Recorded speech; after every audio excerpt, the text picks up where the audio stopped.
What's up, everybody? This is France over here from PE Reviews and Playeressence.com. Welcome to another PE discussion. Today we got a good one because we don't really know much about this one, but we're still going to try to talk about it, and that is Shin Megami Tensei Cross Fire Emblem. It was announced more than a year ago now at Nintendo's January Nintendo Direct, and I wanted to discuss it because this basically blends two of my favorite franchises, especially recently, into one game. Now, I'll be honest, I was not a Shin Megami Tensei fan before the Nintendo 3DS. I was not a Fire Emblem fan before the Nintendo 3DS with Fire Emblem Awakening. I just wasn't. And I have picked up Shin Megami Tensei 4, and as you can see here, Fire Emblem Awakening is running. I actually have that one digitally. So I wanted to talk about these two franchises just briefly as far as my history with them. Like I said, I never was really into either franchise. I just picked this one up because I thought it looked awesome, and I started playing it, and it was awesome. And over 70 hours later, I absolutely love it, and I'm probably going to do another second playthrough of this one and play the other side.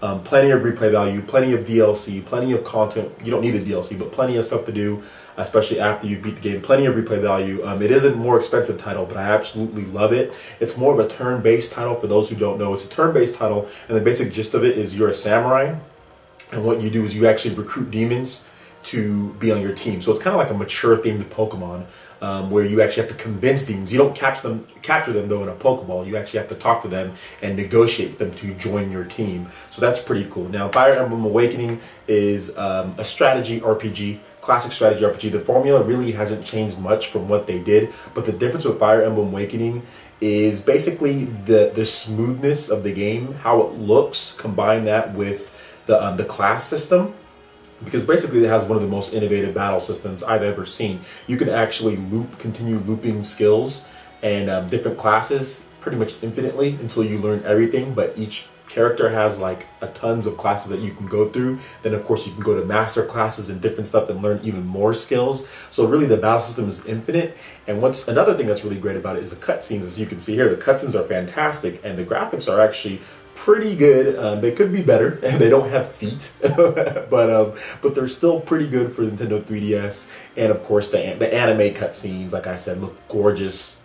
And the game's 3D is actually not bad. I never used it much, but when I did put it on, it was actually pretty good. So they're basically taking these two franchises and they're fusing them together. Now, we have no clue how this game is going to play, but going off of what Fire Emblem Awakening does and what Shin Megami Tensei does, they're both turn-based, so that already works in its favor right there. So it's probably going to be a turn-based game, and I probably see them not going the route of Shin Megami Tensei, which is more of a traditional RPG turn-based, like you'd see Final Fantasy back in the day.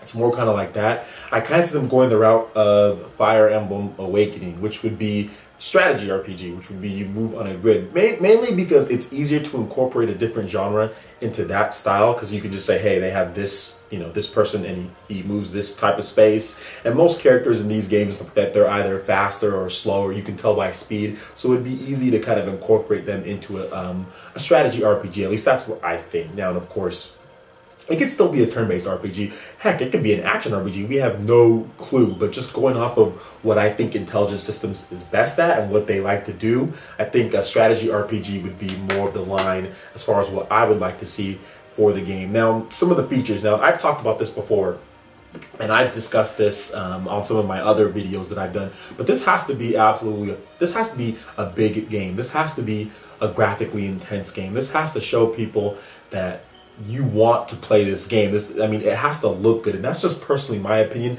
I don't want them to take the route of like Disgaea, or if you've ever seen those games on the PS3. I don't want them to take the routes to where they kind of cheap out as far as how it looks and the graphics. I want it to use the Wii U's power. Not only that, but I want to have online features. I don't necessarily need head-to-head direct online play, but some co-op, some online co-op would be nice, because Fire Emblem Awakening actually has co-op in there, but it's only local, and it's actually pretty fun when you link up with somebody else. Now, Shin Megami Tensei 4 doesn't have online co-op, but what it has is that you can actually trade off demons and train them for each other and swap them back and forth and earn new ones. So I would love to see some types of features.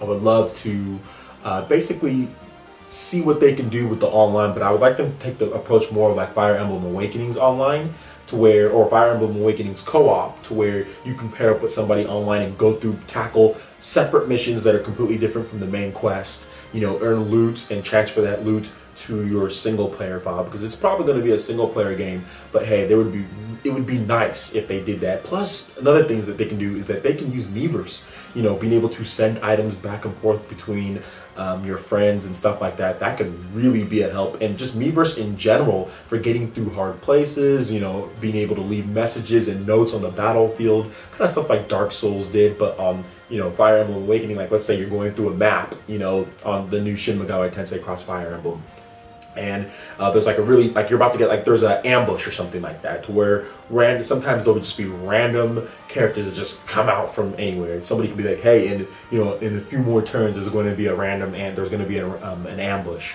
or something along that line. So that would be really cool if they kind of integrated Miiverse and they integrated some online gameplay.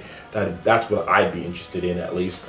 Really, other than that, we don't have any more gameplay details, so it's hard for me to kind of elaborate more as far as what to expect or anything like that. I'm just kind of going over the features that I would like and maybe what to expect at this year's E3 for this one. So personally, I'm excited for the game, even though we haven't seen much. We just know that it's being co-developed by Intelligent Systems, which developed Fire Emblem Awakening, and Atlas, of course, which does the Shin Megami Tensei series, which does Persona, but it's probably the Shin Megami Tensei team. So, I mean, it's going to be interesting to see it, and hopefully it shows up at this year's E3, because all we saw was basically just a character art trailer, and that character art was ripped straight from Fire Emblem Awakening, as far as the models and like how his art was drawn and all that stuff. And I mean, as far as the assets for Shin Megami Tensei, I have no clue where they got those from, probably from the previous games, but I couldn't pick out, you know, which game it was from each one. But I mean, that's all we've seen, and then it's been nothing, and it's been over a year now. So I mean, obviously they showed off the game way too early because we haven't even seen a snippet of gameplay. It's still in production, of course, but at the same time, it's like, when are we going to finally see something? Hopefully this year's E3 will show that, but maybe we can get a snippet of it maybe in April, maybe at a Nintendo Direct with Mario Kart. That would be nice before, you know, in May. I know last year for the for E3, they did a pre-E3 show.